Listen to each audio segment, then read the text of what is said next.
Salut,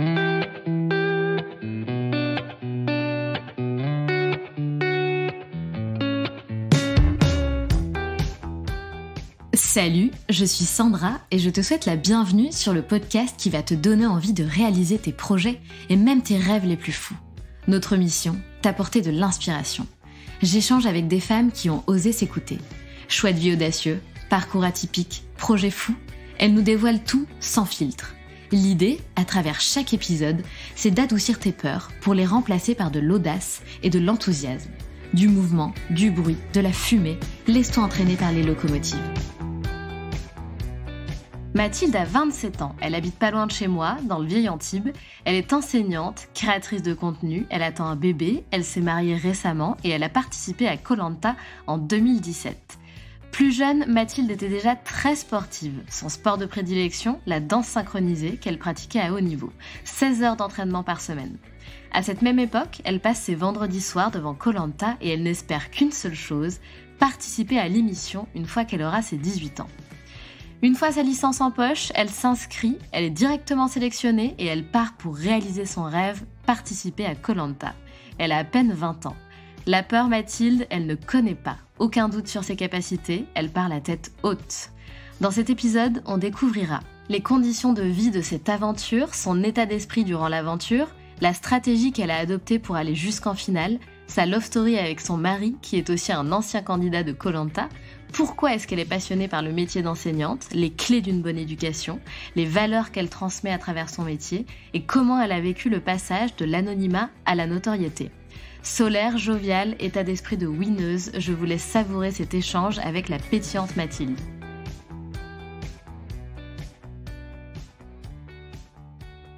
Salut Mathilde. Salut. Comment vas-tu ? Très bien, très très contente d'être là, très heureuse d'être face à mon petit micro et d'être avec toi à distance.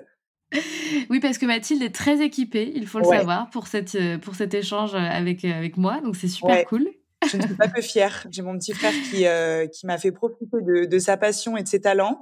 Donc j'ai un micro de professionnel, j'ai tout l'attirail et je suis prête à parler normalement dans de bonnes conditions. Donc je suis contente. Mathilde, t'as l'air de péter la forme H24 et d'être super solaire, mais du coup, on va en parler plus tard. Tu vas me dire si c'est le cas ou pas, parce que du coup, c'est quelque chose que j'aimerais savoir. Tu sais, dans les locomotives, on aime bien un peu comprendre quel est l'état d'esprit de la personne, le mindset, sa manière de voir les choses, la vie, etc. Donc, je pense qu'on va parler de ça aussi avec toi, parce que j'ai l'impression que tu respires un peu le soleil, mais tu nous diras ça plus tard. Qui es-tu, Mathilde ? Est-ce que tu peux te présenter, s'il te plaît, en quelques mots ? Bien sûr, avec plaisir. Alors, écoute, je m'appelle donc Mathilde, ça on est d'accord. Palazzetti Chevalier, j'ai les 2 noms de famille depuis cet été puisque je me suis mariée à la fin du mois de juillet 2022. Donc ça fait même pas 1 an. Donc voilà, j'ai les 2 noms de Félicitations, famille, madame. je suis contente. Merci beaucoup. J'ai 27 ans, je suis Scorpion. Je suis née à Paris, mais donc mes parents sont rapidement revenus à Angers puisque je suis angevine. J'ai grandi dans la douceur angevine, voilà, dans le nord-ouest.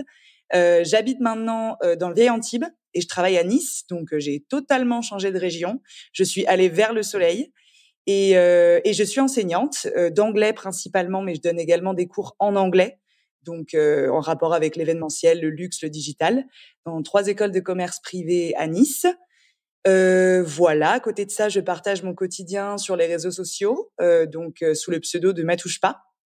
Je partage de manière plus ou moins assidue, ça dépend comment j'arrive à jongler entre ces 2 casquettes. Et en fait, je fais ça depuis que j'ai participé en 2017 à Koh-Lanta, à cette super émission dont j'étais hyper fan. Et voilà, c'est depuis 2017, si tu veux, que j'en ai fait un petit peu une 2e activité professionnelle, qui n'est pas du tout la principale, parce que c'est vraiment d'être enseignante. Mais on va dire que je jongle avec ces 2 casquettes depuis déjà presque 5 ans, 5-6 ans. Ouais. Top, donc tu connais un petit peu le podcast, tu as écouté quelques épisodes, donc tu sais que là on va rentrer dans le vif du sujet, c'est-à-dire ta vie. Donc là l'idée c'est un peu, Mathilde, d'aller comprendre qui tu es et comme je dis toujours, tu peux un peu prendre le point de départ que tu veux. On va remonter un peu le temps. Peut-être que tu as envie de commencer à ton expérience de Koh-Lanta ou peut-être avant. Peu importe, c'est à toi de me dire ce qui vaut le coup d'être raconté ou pas. Mais du coup, c'est intéressant. Voilà, t'as tu sauté le pas, t'es parti, tu fait l'expérience koh à 21 ans, c'est ultra jeune. Moi, j'aimerais comprendre du coup, comment t'es passé de, petite vie peut-être, cool, tranquille, la routine, on va dire, rien de spécial, à te dire: «OK, j'ai 21 ans, je vais, partir sur une île déserte et faire koh Ouais, Du allez coup, feu, voilà, why c'est not? ça. Du coup, qu'on comprenne un petit peu, tu vois, comment t'es passé de ça à ça. Mais qui est Mathilde? Est-ce que déjà de base, tu une aventurière? Est-ce que pas du tout? Voilà, donc je te laisse nous expliquer un peu tout ça. Beh, carrément et en fait, si tu veux, même avant ça, je suis en train de me rendre compte que dans ma présentation, j'ai même pas dit que j'attendais un bébé. C'est quand même pour te dire que je ne réalise pas du tout que je Ouais. suis, enceinte, mais c'est un truc de fou et je le dis tout le temps à Romain et je le dis à mes proches et en fait, pour l'instant, j'ai beau avoir un bidou qui arrive, je ne réalise pas du tout que je vais être maman, mais bon, accessoirement, j'aurais pu le rajouter dans ma petite description, tu vois? Ah, Voilà, donc tout je à le fais fait. maintenant, Tout à fait. histoire de voilà, donc ça c'est bon, c'est rectifié. Donc on est d'accord, je suis bien enceinte de 6 mois. Heu et puis s'il fallait remonter dans le temps, ouais, je commencerais pas, exactement à koh parce que s'il faut arriver à comprendre, je commencerais, je sais pas exactement où je commencerais, mais quand on va dire j'ai commencé le sport. J'ai fait pas mal de sport quand j'étais jeune. J'étais assez sportive, j'aimais faire, plein de choses et en fait, je suis tombée, dans l'eau très rapidement, au sens propre et au sens figuré. Parce que mes parents, quand j'étais plus jeune, m'avaient un peu, lâchée dans l'eau pour voir comment je me débrouillais et en fait, ils sentaient que je me débrouillais super bien et donc j'ai toujours été ça a été mon élément et j'ai trouvé ce sport qu'est la natation synchronisée, quand j'étais, je devais être en CM1, donc j'étais vraiment jeune. C'était une amie de ma mère qui faisait ça à l'époque, c'était pas un sport super connu et j'étais hyper douée en natation, j'étais hyper douée en danse et donc c'était un mélange des 2. C'était vraiment cool et en fait, je me suis lancée dans la synchro, au pôle espoir d'Angers Nat Synchro et rapidement, j'ai un peu, je suis devenue bonne et j'ai adoré ça et donc je suis rentrée dans le monde de la compétition. J'ai été en sport-études, en fait, pendant tout mon collège. Donc j'avais un sacré rythme, j'étais, on faisait les championnats de France, j'étais capitaine de mon équipe. On et en fait, j'ai arrêté à la fin du collège au moment de rentrer au lycée parce que je m'entraînais déjà, 16 heures par semaine, j'avais, 14-15 ans, donc c'était un sacré rythme. Donc il s'est posé la question de: «Qu'est-ce que je fais? Est-ce que je continue? Je continue pas?» Mais si tu veux, le sport, déjà, m'a fait vivre des trucs en étant jeune et a fait vivre des trucs à ma famille, à mes proches, qui ont vibré avec moi parce qu'on a eu des victoires. On a fait les championnats d'Europe, j'étais capitaine de l'équipe de France, donc il y avait déjà ce goût un peu Ah ouais, de tout quand même. ça, du challenge. Ouais, ouais, du dépassement de soi vraiment, puis ça m'a permis d'obtenir aussi une sacrée rigueur et en fait, quand je suis arrivée au lycée, je me suis dit: «Bon, je vais peut-être arrêter quand même». Le cœur ou la raison, la direction de la natation synchronisée, sur le plan professionnel, c'était pas hyper attrayant parce que c'est difficile d'en vivre, c'est difficile de gagner sa vie avec ça et c'était beaucoup de sacrifices pour, à mon sens, peut-être pas assez. Donc en fait, j'ai arrêté et je suis partie sur une scolarité un peu plus normale. J'avais du temps après les cours et entre midi et 2. Alors ça, c'était mais c'était merveilleux.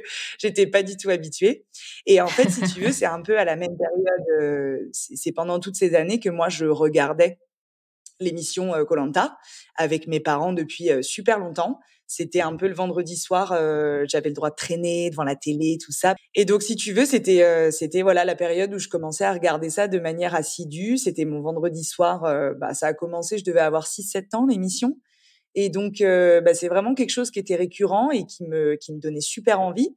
Le côté sportif, bien sûr, mais le côté, découverte, nouveau challenge. Je sais pas pourquoi, j'ai toujours eu envie de savoir ce que je valais là-dedans.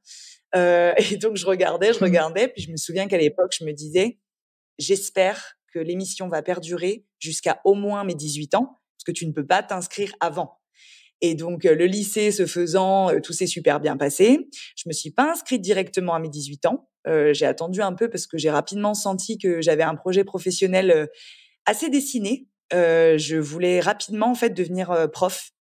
Je me C'est suis marrant rendu compte ça. de ça quand j'étais, ouais, en fait, c'est marrant, oui et non, parce qu'en fait, je pense que j'ai été influencée aussi par des personnes autour de moi. J'avais pas mal de profs dans ma famille, dans mon entourage, des amis de mes parents, notamment, ma marraine, donc la sœur de ma mère et ma tante aussi, qui est professeure de français, de théâtre et qui était vraiment ce genre de prof passionné que les élèves étaient trop contents d'avoir et qui me donnait, en Ah, fait, c'est super génial. envie. Ouais, qui m'a un peu transmis ce truc de la vision du prof, pas du tout plan-plan, pas du tout, trop strict, mais qui arrivait vraiment à créer quelque chose avec ses élèves. Et là, je me suis dit: «Je crois que j'aimerais bien faire ce métier». Donc je me suis révélée et je me suis un peu trouvée là-dedans et je suis partie dans une licence, de langue, littérature et culture étrangère, parce que je me suis dit que j'allais faire prof d'anglais, parce que j'aimais bien les langues aussi. Et j'ai fait toute ma licence à Angers, qui s'est super bien passée. Je suis partie aux États-Unis en 3e année de licence, histoire de pratiquer à fond. Et c'est à la fin de ma licence que j'ai obtenu, avec les mentions, tout ça, je me suis dit: «Là, c'est peut-être le moment, en fait, où je pourrais tenter une inscription, un nouveau challenge, un nouveau souffle, quelque chose». Et donc je me suis inscrite et en fait, j'ai été rappelée, mais je me souviens, parfaitement de cette journée où j'étais toute seule chez moi. J'ai été rappelée plutôt rapidement et en fait, tout s'est enchaîné puisque j'ai été sélectionnée, dès la première fois où j'ai tenté ma chance au casting sur, on va dire à peu près 3 mois de casting et en fait après, avant de reprendre ce qui aurait été un master pour devenir prof toujours, hein, et ben, en fait, entre les 2, j'ai pris une année sabbatique pour pouvoir, participer à koh parce que je partais en octobre, un truc comme ça et pour pouvoir vivre mon rêve, mettre en pause mes études. Toujours la raison ou le cœur, mais là, pour le coup, même la raison, elle me disait: «Non mais ça va Mathilde, tu as 20 ans, va vivre ton rêve. Il y a peu de gens qui ont la chance de réaliser quand même un truc comme ça, donc fais-toi plaisir». Et Ah, je c'est suis partie, dingue. j'avais 20 ans, faire koh Ouais. Et Mathilde, ça faisait combien de temps que koh existait? Donc première question et deuxième question, entre, tu vois, être fan d'une émission et être capable, tu vois, de faire ce type de d'émission, que c'est pas rien quand même, c'est très difficile. Tu tu pas peur? Tu t'en sentais vraiment, la capacité de faire cette émission-là, en fait? Ouais. Alors koh ça existe, si je te dis pas de bêtises, depuis 2001, je crois et la première année n'était même pas présentée par Denis Brognard. Donc je crois pas que j'ai vu les premières parce que je devais quand même avoir 6 ans, j'étais un peu jeune. Mais dans mon souvenir, avant d'avoir 10 ans, je regardais déjà koh plus ou moins, quoi. Donc si tu veux, ça a pratiquement ouais, ça a plus de 20 ans maintenant l'émission. Ah Donc ça a un ouais! peu rythmé ma jeunesse. Ouais, ouais, c'est vraiment, c'est là depuis pas mal de temps. En France et d'ailleurs dans d'autres pays, hein, parce que la franchise, elle est, je crois qu'il y en a en Suède, aux États-Unis, enfin bref, il y en a un peu partout. Et si tu veux, non, j'ai jamais eu peur du tout. Je m'en suis sentie, totalement capable. Je savais, je savais pas, je disais pas que j'allais être la meilleure, que j'allais gagner, que tout ça, hein. Mais par contre, j'avais aucun doute sur le fait que j'étais totalement capable de résister à ça, à la pression, à la difficulté. Je pense, de par le sport, de par mon équilibre aussi dans ma famille, l'éducation que j'ai reçue, mon caractère, il y avait beaucoup de choses qui me faisaient pas douter du tout. Et d'ailleurs, c'était quelque chose dans les castings, pardon, qui me demandaient souvent parce que quand on est jeune, ils ont peur qu'on craque, ils ont peur qu'on abandonne et donc ils m'avaient beaucoup, beaucoup tanné avec ça. «Est-ce que vous êtes sûr? Est-ce que vous pensez pas que ça va être trop dur?» Parce Ah qu'ils détestent ouais! les personnes qui abandonnent. Ouais, c'est Ah bah, normal c'est normal, et c'est normal. bah, ouais, bien sûr et puis, on est quand même, 20 chanceux à tenter notre chance justement. Il y a plein de monde qui rêve de le faire. Donc si on y va pour abandonner, non, c'est l'horreur et je leur disais comme je pouvais: «Mais non, n'ayez crainte, je suis prête, j'ai les épaules, je ne vais pas abandonner, ça c'est une certitude». Donc non, j'ai jamais douté de ça. Super. Bah, en tout cas, bravo. Enfin, c'est énorme. Surtout que, comme tu l'as dit, tu étais hyper jeune. Enfin, tu avais 21 ans, tu vois? 21 ans, bah, Ouais. moi, personnellement, je repense à mes 21 ans. En fait, j'ai eu, J'étais loin de ça. ouais. Ouais, non, mais en fait, j'avais 20 ans pour être exacte quand je suis partie et j'ai eu 21 ans pendant koh Ah! J'ai fêté mon Génial! anniversaire, ouais, du coup, c'était vraiment très drôle, mais c'est vrai que j'étais jeune. Bah, d'ailleurs, j'étais la plus jeune, de ma saison. J'étais la benjamine. Ah, c'est drôle. Et alors raconte-nous un petit peu, beh, comment ça s'est passé et toi pendant cette aventure? Parce que du coup, donc je sais qu'il y a eu une histoire de love story et on va en parler parce que ton chéri, tu ne l'as pas rencontré pendant l'émission, mais c'est une personne qui a fait koh 2 ans auparavant Oui. si je me trompe pas, voilà. Donc raconte-nous un petit peu, c'était quoi, ta vie? Est-ce que tu étais en couple quand tu es partie faire koh Qu'est-ce qui s'est passé? Est-ce que ça a chamboulé peut-être des choses en toi, dans ta tête, dans tes projets de vie, tes priorités? Qu'est-ce qui s'est passé dans ta tête? Et puis qu'est-ce qui s'est passé concrètement, tu vois? Comment tu as vécu le truc? Est-ce que c'était dur? Jusqu'à où tu es arrivée? Ouais, Voilà, comment ça s'est passé? ouais. Alors, en fait, je me disais que déjà, ça allait être une aventure hyper compliquée. Ça, j'en étais consciente parce que, pour regarder depuis pas mal d'années, je savais que là-bas, il y avait il y avait pas de chichi, quoi. Voilà, c'était dur, ça se voyait, les gens, ils étaient vers la fin, tu voyais qu'ils avaient morflé. Donc j'étais consciente de ça. Je pensais pas quand même que ça allait être aussi difficile. Surtout du point de vue, on va dire que le plus dur pour moi, c'était vraiment les conditions de vie. Donc c'est-à-dire la pluie pratiquement tout le temps, le fait de pas pouvoir se reposer, sommeil réparateur, de pas pouvoir se sécher, de pas pouvoir bien dormir. Et pourtant, j'arrivais quand même à bien dormir, mais ouais, ça c'était dur. Et du coup, ça fait que tout est dur derrière. C'est dur de courir, c'est dur d'échanger avec les gens, c'est dur d'être plus positif. Tout devient difficile parce que t'as pas la même qualité de vie et le même rythme que d'ordinaire. Donc ça, Carrément. c'était quand même sacrément dur. Et en fait, je suis partie. J'étais en couple avec mon premier amour à l'époque. J'étais déjà en couple depuis presque 2 ans, je crois. C'était mon premier amour, mais pour être honnête, ça commençait à être un peu compliqué, à s'essouffler. Et je suis partie en me disant, ça va être l'occasion de réaliser plein de choses, je pense. Donc je me suis laissée un peu porter en me disant, si tu as des déclics, c'est là-bas que tu les auras. Ça n'a pas loupé. J'ai eu pas mal de déclics. Et en Tu fait, savais, Koh-Lanta, tu ça, savais ça en aide fait à que ça allait réaliser. chambouler Ouais. des trucs. Ah, mais c'est sûr. Et puis, en fait, là-bas, c'est quand tu es privé de tout, de ceux que tu aimes et de ceux qui te construisent, que tu te rends compte de qui est important, qui n'est pas important. Et là, je me suis dit, OK, en fait, des personnes que je pensais être importantes ne l'étaient pas. Donc, quand je suis rentrée, j'ai fait le tri, et notamment sur mon premier amour et ma première relation, qui arrivait à terme, même si c'était voilà une belle histoire, mais je sentais que c'était la fin. Et en fait, non, je n'ai pas rencontré Romain comme ça, puisque comme tu l'as dit, il a fait la même émission, mais 2 saisons avant la mienne.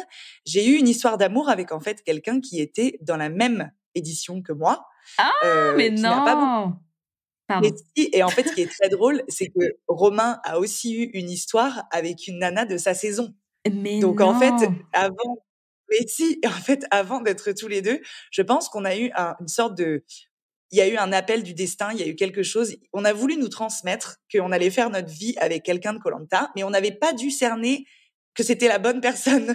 On a eu un souci sur la lecture du message qui venait de plus haut, si tu veux. Et en fait, lui comme moi, bon, ça a pas duré plus que ça parce qu'en fait, c'était pas les bonnes personnes. Donc ça s'est terminé. Mais moi, c'est aussi grâce à ça que je suis descendue dans le sud, puisque lui était du sud, était du côté de Marseille. Et donc c'était l'occasion parfaite pour moi après l'émission de reprendre mon master et pour changer de région pour aller vers le soleil parce que j'avais depuis toujours super envie. Et donc ça part de ça, mais ça n'a pas duré. Pareil du côté de Romain. Et en fait, c'est quelques années plus tard quand on a commencé à se parler sur les réseaux sociaux. Et c'est comme ça qu'on s'est rendu compte qu'on avait tous les 2 participé aussi à koh. Bon, pourtant, moi, j'avais eu ma dose, hein. Les personnes de koh, lui comme moi, on n'était plus trop. On s'était dit non, non, non, c'est bon, c'est fini. Et en fait, non. La vie nous réserve des surprises et voilà, c'est comme ça que ça s'est fait. Donc pour la petite histoire, tout part de koh, même si c'était pas spécialement voulu. Beaucoup de prise de conscience et puis moi je suis allée jusqu'à presque la fin. Donc tous les épisodes à la télévision parce que j'ai perdu à l'orientation, donc qui est l'avant-dernière épreuve, juste avant les poteaux. Ah là Dur. là! Dur! Ouais, ouais, ouais, dur. Ouais, C'est dur, mais bon, après, comme je me disais à l'époque, je pense que toutes les places sont difficiles. Enfin, je préfère autant sortir à la fin que de sortir au premier épisode en soi. Non, mais évidemment, évidemment, mais il y a toujours de Voilà. toute façon, il y a toujours une part de frustration. Alors j'imagine peut-être un peu plus grande quand on est proche de la fin, de se dire: «Putain, je vais peut-être être, la Ouais, gagnante, quoi». C'est quand même énorme. ouais, Mais en tout cas, bravo, ouais, ouais. super parcours. Enfin, encore une fois, avec ton jeune âge, c'est super, franchement, c'est énorme. Ouais, c'était une belle aventure et je pense que je me suis pas perdue. C'était pas tout le temps facile. Je pense que j'ai pas toujours fait les bons choix, mais je suis restée quand même assez fidèle à ce que j'étais. Puis tu vois, d'ailleurs, pendant la diffusion, quand je me suis vue, je me suis pas du tout, enfin, je me suis reconnue, quoi. Je me suis pas trouvée différente. Alors oui, un peu plus calme, mais parce que c'était ma stratégie d'être un peu moins exubérante et un peu moins de pas être trop dans le too much parce que je sais que si tu es comme ça, en fait, tu ne dures pas longtemps dans l'émission parce que tu déranges, parce que tu prends trop de risques et tu t'exposes trop. Donc, je m'étais dit, sois intelligente et trouve un entre-deux, ni trop ni trop peu. Mais je me suis retrouvée et mes proches m'ont retrouvée, ils étaient fiers de moi. Voilà, c'était Mathilde. Eh ouais, bah oui, tout à fait. Et tu nous as pas raconté comment ça s'est passé, pendant l'émission? Comment tu l'as vécu? Est-ce que tu as trouvé, Ouais. ça super dur ou est-ce que c'était plutôt, pas facile, mais tu avais, on va dire, le bon état d'esprit pour avancer dans le bon sens? Parce que je pense que koh comme pour tout type d'activité de ce type, d'épreuves enfin voilà, comment dire? D'aventures, comme celle-là, tout est une question, enfin pas tout, mais à 80 de tout est une question de mindset, en fait. C'est un petit peu ça, non? Ouais, mais bien sûr. Mais bien sûr, de mental. Bah, de toute façon, si tu es une téléspectatrice ou que tu n'en sois pas une d'ailleurs, mais on dit toujours que le mental fait une part énorme et je pense que ça, je sais pas si c'est le mental. Après, on peut le décliner de plein de manières différentes, mais je me souviens quand, par exemple, on allait en interview et que, bah, j'étais, face donc à des personnes de la production, des personnes qui nous interviewaient sur voilà: «Comment vous vous sentez Mathilde aujourd'hui? Qu'est-ce que vous avez pensé de ça ou ça?» histoire qu'on raconte un petit peu pour la télévision, puis pour que voilà, on dise comment on se sent. Même si c'était difficile, j'arrivais toujours à me dire: «La chance que j'ai d'être là, quoi». Parce que moi, vraiment, c'était un rêve et donc j'avais ce truc de me dire: «Tu peux pas, cracher dans la soupe, tu peux pas te plaindre, que ce soit difficile parce que non seulement tu l'as voulu, et en plus, tu as eu la chance de le réaliser. Donc j'avais toujours ce recul en me disant: «Ah ouais, je suis quand même en train de faire un truc de ouf, quoi». Voilà, certes, c'est dur, mais je suis quand même en train de vivre une sacrée expérience et je me souviens que quand il m'interviewait, ça se terminait, puis à la fin, il me disait, «Mathilde, vous êtes toujours super agréable, vous êtes toujours très positive et tout». Et je leur disais: «Mais en même temps, enfin, comment ne pas l'être, quoi?» C'est quand même, c'est ce que j'ai demandé. Donc je vais pas dire que c'était tout le temps facile, parce qu'en plus, nous, on a eu une équipe où on a eu beaucoup, beaucoup de défaites. Je crois que j'ai dû faire pratiquement tous les conseils de l'aventure. On était tout le temps en train d'éliminer quelqu'un. On n'arrivait pas à gagner. C'était l'enfer. Il y avait des tensions. Il y avait ouais, vraiment, c'était compliqué. Puis je te dis, les conditions de vie, beaucoup de pluie, beaucoup, beaucoup de pluie. Pas grand chose à se mettre sous la dent. Bon, voilà, comme tous les participants, hein. Mais ça a jamais été au point où je me suis dit stop. Et donc je l'ai vécu étape après étape en me disant bon, pour l'instant tu passes au moins la réunification, puis après tu verras bien. T'essayes de te ressembler, tu vois comment ça se passe, et puis tu verras bien là où la vie te mène. Voilà. C'est dingue, c'est beau. Et est-ce que toi, tu faisais partie de ces personnes, stratèges, ou pas vraiment? Parce que moi, en fait, koh je Ouais. la seule chose avec laquelle j'ai un peu de mal, c'est justement, toutes cette stratégie, tu vois? Il y a beaucoup de ce qui est normal, hein, c'est le jeu, hein, Ouais, on est là pour gagner et il y a «un seul bien survivant» sûr. entre guillemets. Donc c'est beaucoup de stratégies entre êtres humains, en fait, finalement. Et Ouais. ouais, et ça, je trouve ça Ben c'est compliqué. sûr. Ouais, c'est compliqué, mais en fait, tout dépend de ce que tu entends par stratégie. Il y a différents types de stratégies. Moi, évidemment que j'en avais une, mais typiquement, ma stratégie, c'était de jamais être trop décisionnaire pour ne pas trop t'exposer et ne jamais être trop suiveuse pour pas être un mouton.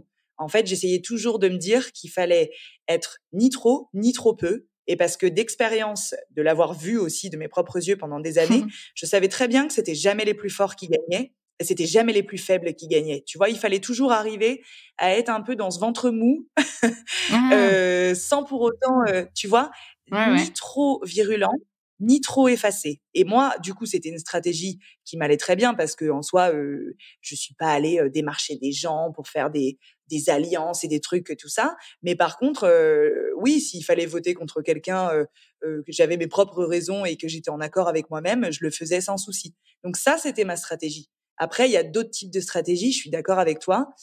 Je me retrouve moins dans, les valeurs, de certaines personnes et certaines stratégies, mais pour autant, je peux comprendre parce que c'est un jeu. Mais moi, je me serais pas vue faire ça. Et puis, j'avais quand même envie d'être prof. Il faut se souvenir de ça. Je suis partie, enfin, voilà, tu vois ce que je veux dire? Ce devoir d'exemplarité aussi. Moi, j'avais 2 petits frères, enfin, j'ai toujours 2 petits frères. J'avais mes proches, j'avais derrière un projet professionnel qui était quand même avec ce devoir d'exemplarité, avec certaines valeurs, avec une certaine vision de l'enseignant et de l'enseignement, et j'avais pas envie de faire n'importe quoi. Et donc je suis partie en me disant, il faut que tu puisses être assumé et être fier de ce que tu fais, et il faut jamais que tu te mettes trop en porte-à-faux parce que ça va te peser derrière, quoi. Mais complètement et c'est dingue, tu vois? Parce que là, quand tu parles, bah, je me dis, encore une fois, waouh, quoi. Enfin, tu vois, comme tu le dis, tu avais 20 ans, vraiment sacré état d'esprit, sacrée, manière de penser. Tu penses que ça te vient quoi? Du sport, de haut niveau, de ton éducation? Ça te vient d'où cette manière d'être finalement? Ouais, mais c'est un truc qui ressortait beaucoup et c'est ce que Denis Brognard me disait pendant l'émission et c'est ce que tout le monde me disait après coup, même après parce que moi j'ai eu énormément de retours, en fait pratiquement que positifs, hein. Des gens, suite à la diffusion, ils me disaient toujours: «Oh là là, quelle maturité», tout ça. C'est marrant parce que, enfin, je m'en rendais pas compte à ce point-là. Je me sentais, oui, plutôt équilibrée, plutôt mature, mais je sais pas à ce point-là et pourtant c'est ce qui est vraiment ressorti de l'émission, donc ça me faisait très, très plaisir parce que c'est des compliments que pour le coup je prends et je pense que ça vient de plein de choses évidemment, mais on va dire que la avant même le sport, pour moi le socle et la base, moi ça a été c'est ma famille, hein. C'est la manière dont j'ai été éduquée, c'est le modèle que j'ai eu, c'est l'amour que j'ai reçu, c'est, la communication, la bienveillance, l'entraide, le rire, le partage. Enfin, on est vraiment une famille, j'ai un super modèle que j'ai envie de reproduire d'ailleurs aussi, mais je pense que j'ai toujours eu ça, beaucoup d'équilibre, beaucoup de il y a toujours eu un climat très apaisé, très ouvert. On pouvait, dire ce qu'on pensait, on pouvait, et donc je pense que j'ai grandi avec ça. Après, il y a eu le sport qui s'est greffé, bien sûr, qui m'a apporté son lot de défaites, de remises en question, de victoires, donc de leçons. Et puis après, je pense aussi qu'il y a une petite part quand même de nous, comment on est, le caractère qu'on se développe. Je pense que ça fait un bon cocktail. Je pense que c'est un peu un mix de tout ça, évidemment. Mais ce qui m'a permis aussi, même pendant l'aventure et après, de pas partir en vrille, de garder un cap et de garder, on va dire, le nord, c'était d'avoir les pieds sur terre et d'avoir des proches, oui, qui étaient là pour moi et qui m'équilibraient depuis toujours. Ouais. C'est hyper intéressant ce que tu dis, surtout que tu es prof finalement, donc tu vois, enfin l'éducation, prof et cetera, tout est lié. Tu Ouais. dis que tu aimerais reproduire un petit peu, le même schéma que tu as connu. De quel schéma? Donc tu donnes des exemples, mais est-ce que, tu peux nous rentrer un petit peu plus dans les détails? Qu'est-ce qui t'a marqué? C'est quoi selon toi les clés, d'une bonne éducation? Et puis, peut-être faire un parallèle avec, ton métier actuel. Qu'est-ce que tu penses toi de l'éducation en France? Ouais. Qu'est-ce que tu penses un petit peu, de tout ça? Moi, c'est des sujets que je trouve vraiment passionnants. Je pense qu'il y a plein de choses qui pourraient évoluer. Il y avait comme par exemple, tu vois, mettre, le développement personnel, en avant, le mettre vraiment dans les programmes, Ouais. dès petits. Tu vois? Enfin, c'est pour moi, c'est clé, quoi. Enfin, c'est bref. Donc 2 questions en une, encore une fois, j'aime bien faire ça. Ouais, je vais essayer, je vais essayer. Tu me Ouais, tends des petits pièges, hein. Tu me fais 2 questions en une mais histoire que ouais, je suis j'arrive à désolée. pas me perdre. Alors je vais essayer de pas me perdre. Non, non, mais en plus, j'adore tes questions. Moi, pour l'anecdote, quand j'étais en master, en deuxième année de master, j'ai fait j'allais dire ma thèse, j'aurais bien aimé. Non, non, j'ai fait mon mémoire déjà. Le thème de mon mémoire, c'était, la place du rire et de l'humour, en fait, le potentiel pédagogique et didactique de l'humour dans l'apprentissage et notamment dans l'apprentissage des langues. Donc tu vois, le fait de décomplexer un peu, de vraiment avoir ce truc de, voilà, on vient pas à l'école pour se faire chier, on vient pas à l'école pour souffrir, on vient à l'école pour apprendre, pour s'éveiller, pour, tout ça. Donc c'est pour ça que j'adore tes questions parce que je me retrouve vachement là-dedans. Hem, Moi, je pense que déjà je suis toujours hyper chanceuse parce qu'on choisit pas sa famille quand même. Donc moi, j'ai fait avec ce que j'avais et qui était déjà top. Tu vois, j'ai mes 4 grands-parents qui sont toujours là, qui sont toujours, en forme.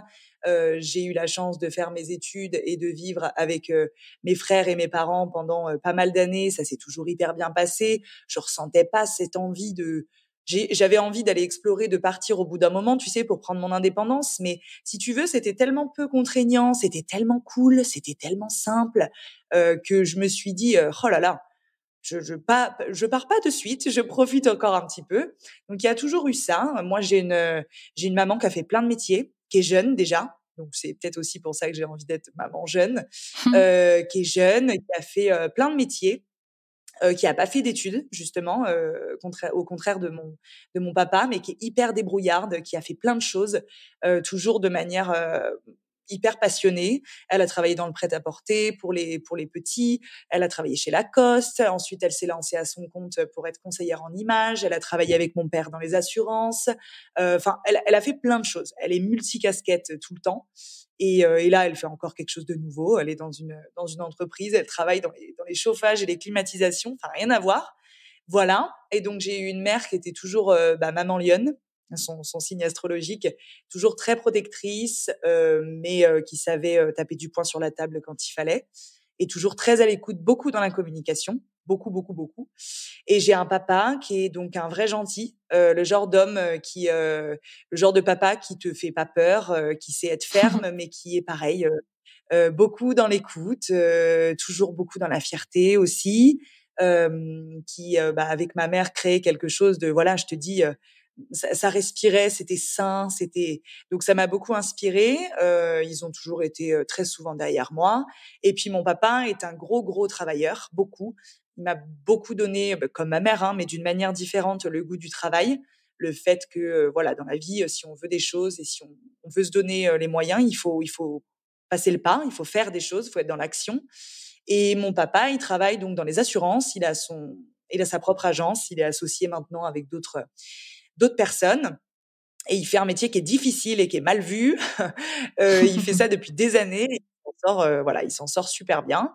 Et moi, c'est vrai que du coup, j'avais aussi cette envie donc, quand j'ai trouvé mon projet pro, que je me suis dit, je me vois vraiment bien là-dedans. J'avais envie d'amener à l'éducation et à ce métier de prof qui est pas toujours très bien vu non plus, hein, en soi. Hein. On Complètement. a tendance à croire qu'on fait rien, qu'on est arrivé là par hasard, alors que c'est un master qui est difficile, c'est un diplôme qui est difficile, c'est un métier qui est difficile aussi. Et donc j'avais envie d'amener ça, j'avais envie que mes élèves soient contents de m'avoir. Ouais, en anglais on a Madame Chevalier, voilà. J'avais envie qu'ils disent un peu des trucs comme ça, quoi. Et j'avais envie de leur donner, une vision de l'éducation un peu plus, alors pas plus légère dans le sens de moins complexe ou de moins riche, hein, mais plus légère dans le sens de plus ouverte, plus décomplexée, plus drôle, plus dynamique. Voilà. Je suis arrivée dans l'enseignement avec cet état d'esprit-là et ces idées-là. Donc, tu as dit des choses hyper intéressantes. La première chose que tu dis et que j'aimerais souligner, parce que tu en as pas reparlé là, du coup, dans la partie de la deuxième question, c'est justement là sur quoi tu Ouais. avais fait ton mémoire. Donc, tu vois, apporter, enfin, comment dire, enseigner en ajoutant une touche d'humour. Et tu as dit une autre phrase hyper importante. Tu as dit, ça serait bien qu'on ne voit pas l'école comme quelque chose de chiant. Oh merde, je vais à l'école, c'est nul. Enfin, voilà. Et c'est vrai qu'il y a finalement il y a quelque chose à faire autour de ça pour justement donner envie aux étudiants, aux enfants d'aller à l'école et se dire mais l'école c'est génial en fait, j'ai envie d'y aller. Et c'est en partie grâce aux profs en fait, c'est parce que on a envie d'y aller, Ouais. c'est pour les gens, c'est comme pour tout dans la vie, on a envie d'aller au boulot parce qu'on adore les gens avec qui on bosse. C'est toujours une question d'humain finalement, de relation.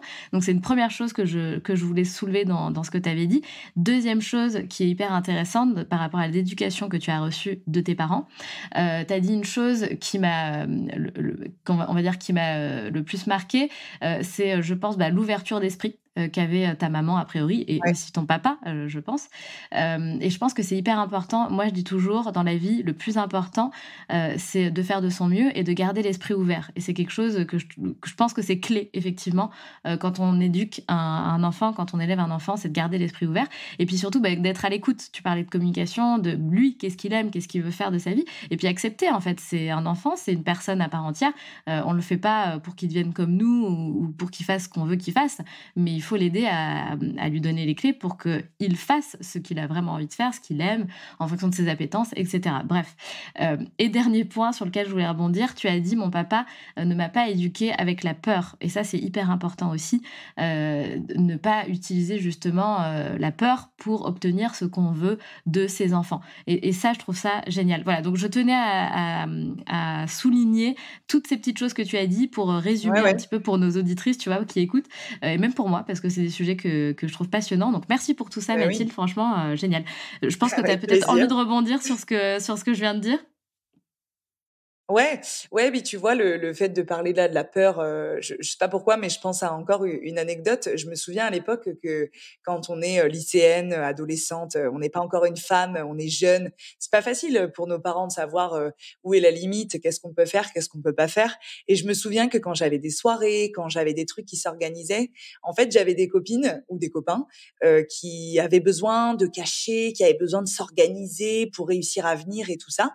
Et en fait, moi, ça a toujours été, il y avait un peu cette relation de confiance. Je leur disais exactement ce que j'allais faire, ce que je faisais, ce que je faisais pas. Et j'ai jamais eu de refus, mais parce que aussi, voilà, ça marchait dans les deux sens.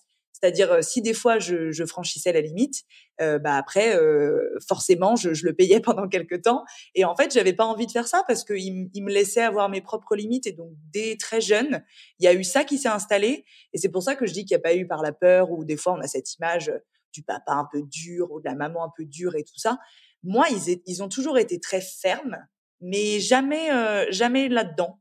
Et je pense aussi que c'est pour ça que je reproduis un peu dans ma manière de travailler et d'enseigner à mes étudiants et à mes élèves. Je reproduis ça. C'est-à-dire que je suis pas le genre de prof qu'on peut non plus prendre pour une pigeonne et qu'on peut mener en bateau pendant trop longtemps parce que je suis ferme. Je n'aime pas qu'on se fiche de moi, clairement.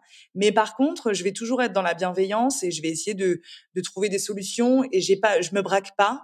Et je pense que je sais être à l'écoute. En tous les cas, j'espère parce que dans notre métier, c'est vraiment hyper important. Donc je suis partie avec ces valeurs-là et j'essaye de les transposer dans mon travail.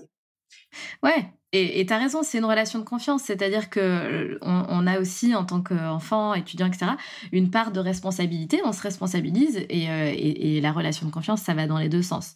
Qu'est-ce que tu penses de la phrase: «Il n'y a pas de mauvais élèves, il n'y a que des mauvais professeurs»?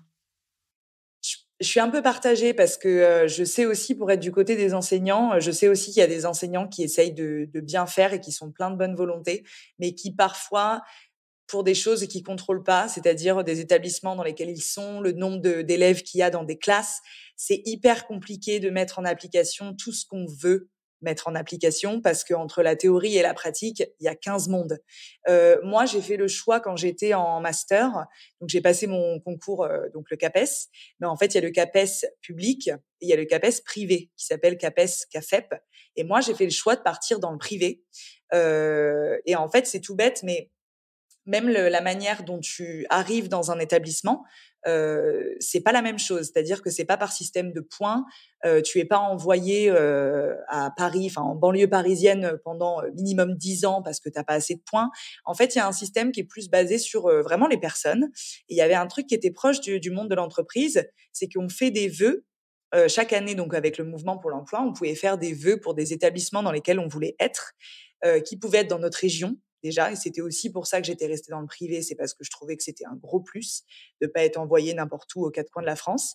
Et en fait, on passait des entretiens. Et tu passes des entretiens avec les chefs d'établissement pour qu'ils arrivent à comprendre qui tu es, ce que tu peux leur apporter, pour que tu arrives à cerner aussi l'établissement. Et en fait, c'est ça. Et c'est, je trouve, moi, plus facile après parce que tu arrives dans des établissements où tu avais envie d'être potentiellement, tu vois. Et je pense que ça change tout. Ça change tout après dans la manière dont tu mets en place ta classe, dans les choses que tu fais.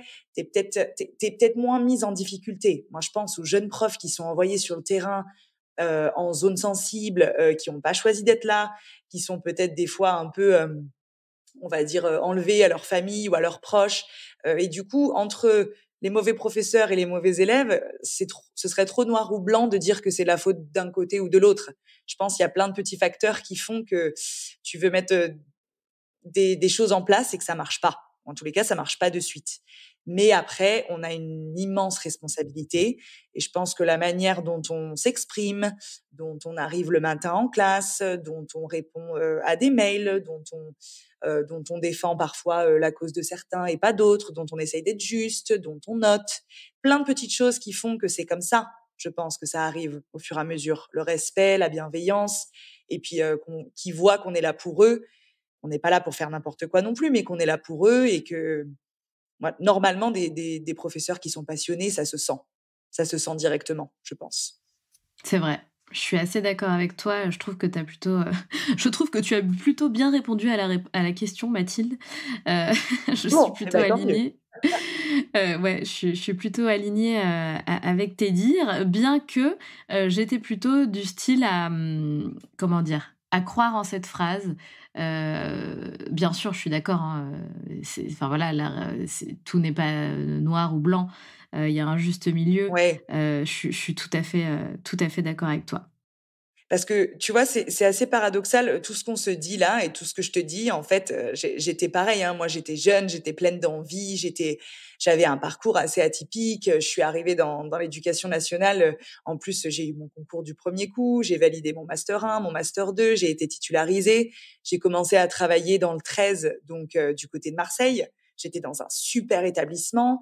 J'avais fait koh donc j'avais réalisé mon rêve. J'avais réussi à faire deux choses qui, normalement, de prime abord, sont pas hyper compatibles. Enfin, tu vois, t'es quand même prof et t'es passé à la télé. Donc, j'étais pleine d'envie, de nouveautés. Et je me suis quand même confrontée, et c'est là où je vais être un peu plus critique, je me suis quand même confrontée à une ouverture d'esprit moyenne de l'éducation nationale, puisque quand j'ai voulu demander ma mutation, donc pour venir plutôt du côté du 06, parce que Romain était entré dans ma vie et que je me suis très rapidement rendu compte qu'il n'allait pas en sortir, et qu'il était question de se créer une vie tous les deux au sens propre du terme. J'ai voulu en fait changer de région, donc demander ma mutation. Et là, dans le 06, je me suis confrontée je me souviens, j'avais postulé dans 3 établissements et là quand même, j'avais eu des entretiens qui s'étaient super bien passés, mais j'avais fait le choix, contrairement, à mon premier établissement, j'avais fait le choix de ne pas dire de suite que j'avais participé à koh parce que alors j'en suis pas du tout, je m'en cache pas, au contraire, j'en suis fière. Je pense pas qu'il faut que ce soit tabou parce qu'il y a rien de mal là-dedans. Mais je m'étais dit: «Bon, je vais peut-être pas le dire dès le début. C'est peut-être pas le moment, voilà, j'attendrai de toute façon, on en parlera bien à un moment donné, ça viendra à se savoir» et en fait, ils ont dû l'apprendre, de quelqu'un d'autre que moi. Alors je crois me souvenir une fois que en fait, c'est la secrétaire à l'accueil qui m'avait reconnue au moment où je repartais en fait de l'entretien et mes entretiens s'étaient très bien passés et pourtant dans les 3 cas, et ça a été confirmé par mon syndicat par la suite, le motif du refus de ma mutation, ça a été juste marqué koh. Voilà. Et là, Oh my God! ouais, là, ouais, là, petit coup derrière la tête, surtout que ça m'avait pas du tout posé de soucis, sur le tout début de ma carrière et puis moi, je voyais pas ça du tout comme un problème. Enfin, on parle pas non plus de n'importe quelle télé-réalité. En plus, pendant, j'étais restée très fidèle à moi-même et puis j'avais pas du tout fait des choses, on va dire, dommageables ou regrettables et donc moi, je me disais: «Bah, au contraire, plus on a un profil atypique, plus on peut insuffler, de la nouveauté, du changement, du mouvement». Enfin, quand j'étais à Marseille, je faisais quand même une séquence pédagogique sur Survivor. Je faisais tout le vocabulaire de la jungle, du sport. Je faisais en tâche finale, je me souviens, tout en anglais, je faisais passer l'audition à mes élèves, tu vois, pour Survivor. Enfin, c'était trop cool.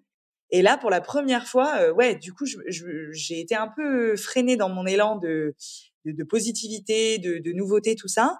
Et je me suis dit, mince, en fait, il reste des choses quand même à faire évoluer. Et je me suis confrontée à un sacré refus et on m'a fermé des portes à cause de quelque chose qui était pourtant très cool, que tout le monde n'avait pas fait. Et donc, en fait, c'est à ce moment-là que, par la suite, j'ai eu une autre opportunité professionnelle, qui sont les écoles de commerce privées dans lesquelles je travaille maintenant. Et en fait, j'ai fait le choix de sortir de l'éducation nationale et de me mettre en disponibilité. Mais un Ah peu par ouais. défaut, quoi. Au Mais ouais, Ouais. bah, tu vois? Enfin, rien qu'avec cette expérience, enfin, on va pas faire, tout l'épisode là-dessus, mais rien qu'avec cette expérience-là, on se rend compte, bah, voilà, comme tu le disais, du manque d'ouverture d'esprit de l'éducation nationale. Point. Ouais, ouais, il reste des choses, c'est sûr. Ouais, ouais, c'est sûr. Bah, ouais, Mmh. ouais, bah, oui, carrément, enfin, voilà, en fait, c'est pas possible que l'éducation nationale n'évolue pas si le monde du travail déjà évolue. C'est-à-dire que le monde du travail évolue tous les ans. Donc tu vois, il y a forcément, il y a plein de choses en fait qui doivent changer. Tu te rends bien compte quand tu sors d'école de commerce par exemple, ce que tu as appris, bah, malheureusement, c'est plus au goût du jour 2 ans plus tard, tu vois? Et c'est une réalité. Enfin, moi-même, j'ai fait une école de commerce que j'ai appris en marketing, mais ça n'existe plus en fait. Ce sont des choses qui sont obsolètes et on n'y peut rien. C'est comme ça évolue tellement vite. Bref, donc Après, clairement c'est oui, bon, on c'est 3 écoles sur, d'autres établissements où ça s'est hyper bien passé, notamment à Marseille, tu vois? Je généralise pas tout non à plus, fait, mais tout à fait. c'est vrai que c'était une petite douche froide, à l'époque. Tout à fait. J'avais une question, par rapport à ton expérience avec koh, parce que du coup tu rentres, tu fais, l'émission koh, tu es totalement, anonyme dans ta vie et tu en sors et tu comprends, ce que c'est, la notoriété. Comment ça s'est passé pour toi? Comment tu l'as vécu? Bah, c'était soudain, hein, clairement. On nous avait un peu préparés, mais pour être honnête, pas beaucoup. C'est-à-dire que en même temps, c'est difficile de préparer les gens à ça, mais je me souviens du côté de la production et à l'époque, ils nous avaient dit: «Voilà, pensez peut-être à vous créer des pages pour les réseaux sociaux, sachez que ça va devenir, de manière assez importante et assez soudaine, quelque chose qui va prendre de la place». Mais on n'avait pas enfin, c'était difficile de se projeter et puis on pouvait pas savoir et en fait, bah, très rapidement, oui, tu es en plein dedans, c'est-à-dire, je me souviens, quand les profils ont été révélés, donc c'est-à-dire quand ça a été, on va dire, de comment on peut dire? Ouais, révélé que je participais à koh j'étais en Thaïlande avec une copine, parce que j'étais partie un peu, baroudée et là déjà, même à distance, mon téléphone, mais c'était dans tous les sens. J'avais des messages, des notifications, tout ça et en fait, ça a été le cas pendant, bah, toute la diffusion de l'émission parce que c'est quand même l'émission la plus regardée en France. Donc j'avais tous les soirs, c'était un truc de fou, il fallait que j'enlève, les notifications. Heureusement pour moi, et ça n'a pas été le cas pour certaines de mes copes, c'était pratiquement à 98 que du positif. Mais déjà, ça fait un peu bizarre. Enfin, ça fait totalement bizarre et c'est ce que je te disais tout à l'heure. Moi, à cette période-là, j'avais la chance d'être encore à Angers, en famille, entourée et donc, ça ne m'est pas enfin, je pense pas, ça ne m'est pas monté à la tête en mode: «Oh là là, je deviens une star, énormément de portes s'ouvrent à moi, je vais pouvoir faire plein de choses». Non, parce que j'avais un projet derrière, parce que j'avais des proches qui m'entouraient. Mais, oui, ça fait bizarre d'être dans la rue, j'étais avec, ma grand-mère, ou mon petit frère et d'avoir des gens qui viennent et qui te demandent un selfie, tout ça. Enfin, ça faisait super bizarre et c'était difficile de voilà, de rester, lucide sur, sa situation, mais en même temps, j'avais conscience aussi que c'était éphémère. Enfin, tu vois, c'est rare que ça m'arrive, encore aujourd'hui. Ça fait quoi? Ça fait 5 ans et je suis très contente que ça se soit calmé parce que c'est pas quelque chose que j'aurais voulu. Au pic de la notoriété, j'aurais pas vécu ça, pendant 20 ans, quoi. Je pourrais pas être Beyoncé. C'est pas Ouais, possible. C'est mais trop dur. c'est clair. Il y a beaucoup Ah de ouais. personnes qui pensent que la notoriété, c'est cool, mais je pense que c'est pas cool du tout. Je pense que c'est même l'horreur, en fait. Ouais, puis alors après attention, hein, ça a aussi des avantages. Moi, j'ai eu la chance de pouvoir développer du coup, une petite communauté sur les réseaux sociaux qui me permet de faire des choses vraiment très cool, d'enregistrer un podcast avec toi aujourd'hui, d'avoir, des opportunités, avec, des marques qui sont super, d'être invitée à des voyages. Encore une fois, je le fais pas à fond parce que moi à côté j'ai mon métier, mais ça amène son lot de choses et de belles opportunités. Mais à côté de ça, quand tu es vraiment dedans, et que tu as envie d'avoir, derrière un vrai métier, que tu vas vers un projet, que tu as, ouais, une famille, qui est proche de toi, et à qui tout le monde parle tout le temps de toi, ça fait prendre un peu de place. Tu es tout le temps mis un peu sur le devant de la scène. C'est bien que ce soit éphémère et tu vois, moi, maintenant, là, à l'heure actuelle, je vais être maman, je suis mariée et Romain, lui, est pas du tout, c'est ça qui est drôle, c'est qu'il est pas du tout comme ça. Il a ce côté beaucoup plus pudique et il aime pas trop tout ce qui est réseaux sociaux. Il aime pas ça et en fait, je me rends compte que ça m'équilibre vachement aussi et que je suis très contente d'être avec quelqu'un qui n'est pas, à me pousser pour montrer toujours plus. Au contraire, qui me dit: «Voilà, souviens-toi, avec parcimonie, la vie, la vraie» et ça me parle. Ouais, bien sûr et quand je disais, la notoriété, c'est l'horreur, je rebondissais sur Beyoncé. Je pense que, voilà, quand tu sors de chez toi, que tu as, 2 000 photographes qui t'attendent, moindre truc que tu fais, tu es sur la plage, le truc en vacances, tu as toujours tout le monde pour tes pieds, essayer de choper la photo. Je parle vraiment, on va dire, de la tu as l'énorme notoriété. Ça, je pense que c'est très difficile Ouais, à gérer et encore vraiment. une fois, tu as raison, effectivement, c'est difficile à gérer, mais ça amène son lot, de bonnes choses aussi et d'avantages. C'est tout à fait vrai ce que tu dis. C'est intéressant parce que donc tu as fait koh tu passes de l'anonymat à la notoriété, tu as une communauté assez importante qui te suit et finalement, bah, tu suis ton désir, c'est-à-dire de devenir prof, tu continues là-dedans, alors que tu aurais pu, par exemple, bah, te mettre simplement à ton compte, j'en sais rien, comme beaucoup font, tu vois? Avec, la création de contenu comme, tu me l'as dit en off, tu es aussi, Ouais, auto-entrepreneuse et tu fais de la création de contenu, tu collabores, j'imagine, avec des marques et cetera. Tu aurais pu aussi, lancer ta propre marque. ouais. Tu as jamais eu envie d'être, finalement entrepreneuse et lancer ton truc, ton projet? Non, j'ai jamais eu envie de faire que ça parce que je pense que j'aurais pas assez trouvé d'épanouissement dans le fait, d'y consacrer 100 de mon temps. Et en fait, à l'heure actuelle, je suis dans une agence d'influence, qui s'appelle Adecrou, à Paris, donc qui m'accompagne, qui me trouve mais ça fait pas longtemps, hein, ça fait quoi? 1 an et demi, un truc comme ça? Et en fait, pour la petite histoire, j'ai une copine qui travaille dans cette agence et du coup, ça prenait une tournure beaucoup plus spontanée et puis beaucoup plus sympa. Donc qui me sert beaucoup parce que le fait d'avoir un travail à côté fait que j'ai pas le temps, de démarcher des marques, des entreprises, de proposer mon profil, donc elles le font pour moi et du coup, ça me prémâche beaucoup le travail et ça me permet de jongler entre ces 2 casquettes-là. Je suis pas sûre que j'arriverai à le faire toute seule parce que tout mener de front tout le temps, c'est compliqué. Surtout qu'en école de commerce, on est quand même sur des années qui sont plus courtes. Donc, je travaille à peu près de mi-septembre jusqu'à fin mai. Mais par contre, on est sur des années beaucoup plus intenses. On est sur des rythmes par semaine. Et là, les profs qui nous écouteront se rendront compte. Et je suis à peu près à 30 heures de cours par semaine, alors qu'un temps plein dans l'éducation nationale, c'est à peu près 18 heures. Donc tu vois, et à côté de ça, il y a aussi toute la préparation des cours, les corrections. Donc ça demande beaucoup de temps. Donc du coup, ça fait que j'ai moins de temps à consacrer à l'influence et à la création de contenu et que le fait d'être dans une agence me permet de trouver un juste équilibre. Mais en fait, depuis le début, et c'est ça qu'il faut, c'est ça qui explique tout et qui justifie tout, c'est que j'ai vraiment un amour pour mon métier. C'est-à-dire que j'aime le contact avec, les élèves et encore plus les étudiants parce que je trouve que d'avoir des minis adultes, je trouve ça beaucoup plus enrichissant et beaucoup plus stimulant. J'adore être face à des classes, face à des jeunes adultes qui ont des choses à dire, il y a plus d'échanges, je trouve que c'est hyper intéressant et puis j'aime le relationnel, j'aime le dynamisme, j'aime la liberté de mon métier, j'aime cette idée de transmettre, j'adore. Et donc en fait, c'est ça qui fait que depuis le début, je ne veux pas faire que de la création de contenu, c'est parce que je suis très contente d'être prof, tout simplement. Mais c'est génial et comme je te le disais, avant qu'on commence, l'interview, je trouve ça super d'avoir, à mon micro une personne qui n'est pas entrepreneuse parce que je reçois beaucoup, de personnes qui sont à leur compte, entrepreneuses, tu vois? C'est vraiment, 90 des invités que je reçois donc je trouve ça super que tu sois là à nous dire que tu es passionnée par ton métier. C'est génial, enfin, c'est super. Je suis très, très heureuse de recevoir une invitée avec, Et ayant en ton même temps, profil, tu en sais, fait. bah, écoute, avec grand plaisir.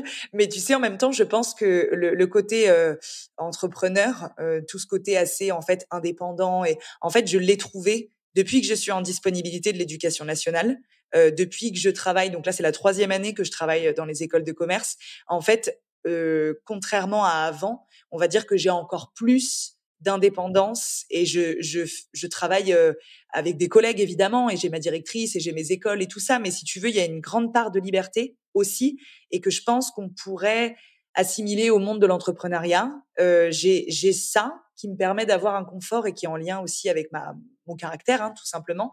Donc, je ne suis pas entrepreneur de base, mais pourtant, je peux voir et faire des rapprochements avec plusieurs qualités qu'ont les entrepreneurs et ce que moi je fais au quotidien. Je pense qu'il y a des similitudes et des choses euh, qui me plaisent et que j'aurais du mal à abandonner maintenant, tu vois. Ouais, ouais, tout à fait. Je vois très bien ce que tu veux dire.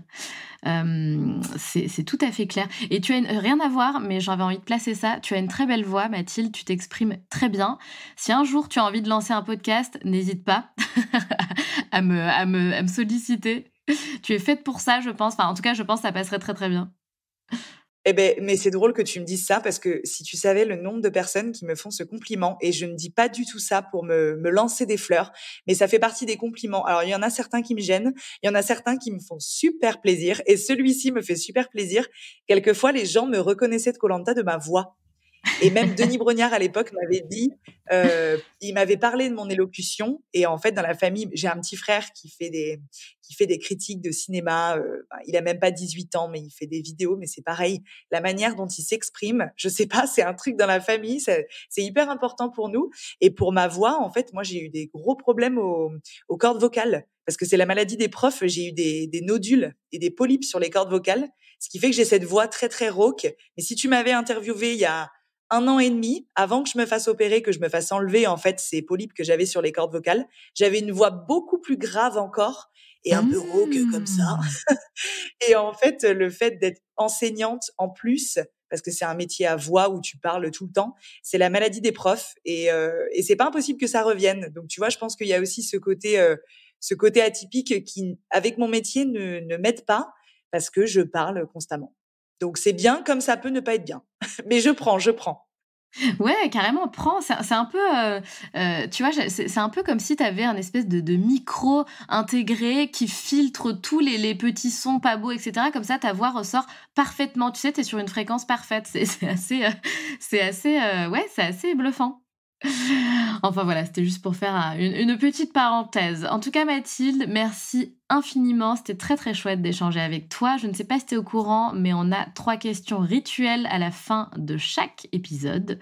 Et si tu ne l'es pas, du coup, tu vas OK. devoir Alors faire preuve de spontanéité. eh ben, j'ai Hem pas prévu celle-là, donc vas-y, Eh feu. ben, très bien. De toute façon, enfin, on va pas se mentir, dans le podcast de Locomotive, personne n'a les questions en amont. Donc, en fait, les invités ne prévoient rien puisque vous n'avez jamais les questions. Donc, c'est que du spontané. Donc, c'est très bien si tu n'as pas les questions non plus rituelles de la fin. Donc, première question, c'était quoi ton rêve de petite fille?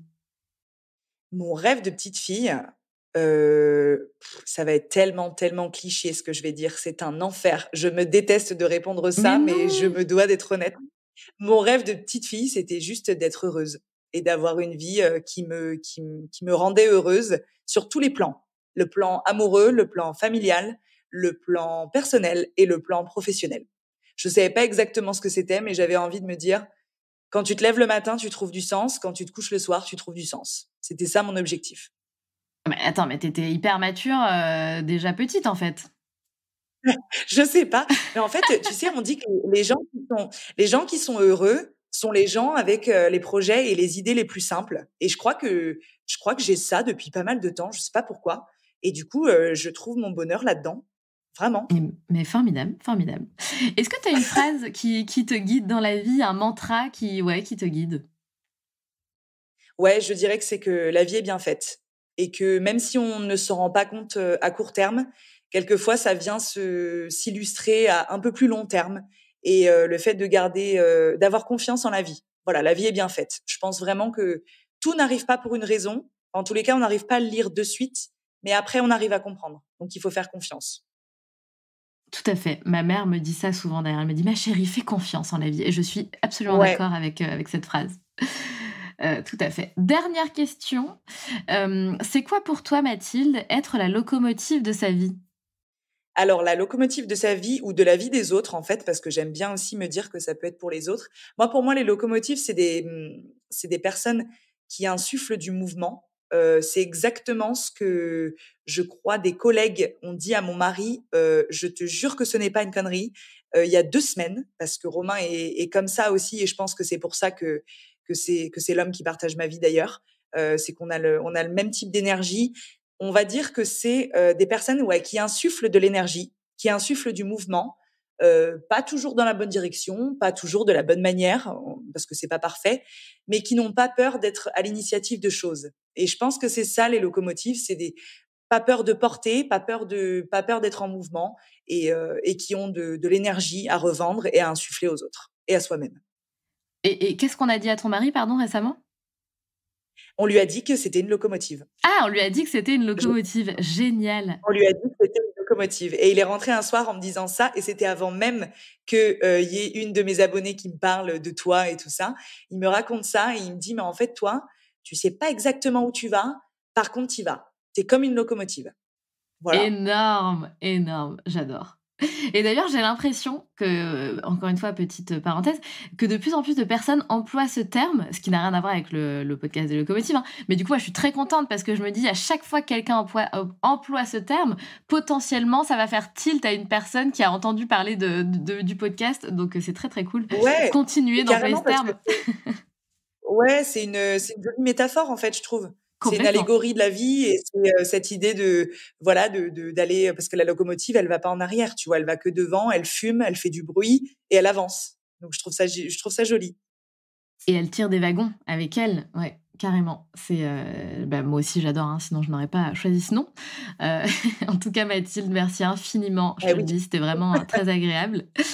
C'était très agréable cet échange avec toi. Je te souhaite beaucoup de bonheur. Du coup, on n'a pas parlé de ton baby bump, mais c'est pas grave. On a parlé de beaucoup de choses, donc beaucoup de bonheur. Et j'espère que tout se passera bien avec l'arrivée de ce nouveau petit être. Exactement. Merci beaucoup. C'était vraiment top. Super manière de commencer la matinée.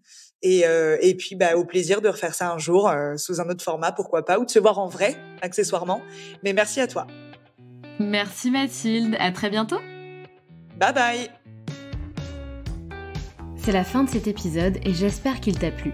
Si tu as envie de laisser 5 étoiles sur Apple Podcast ou Spotify, surtout n'hésite pas. Merci pour ta fidélité et on se retrouve mardi prochain pour un nouvel épisode.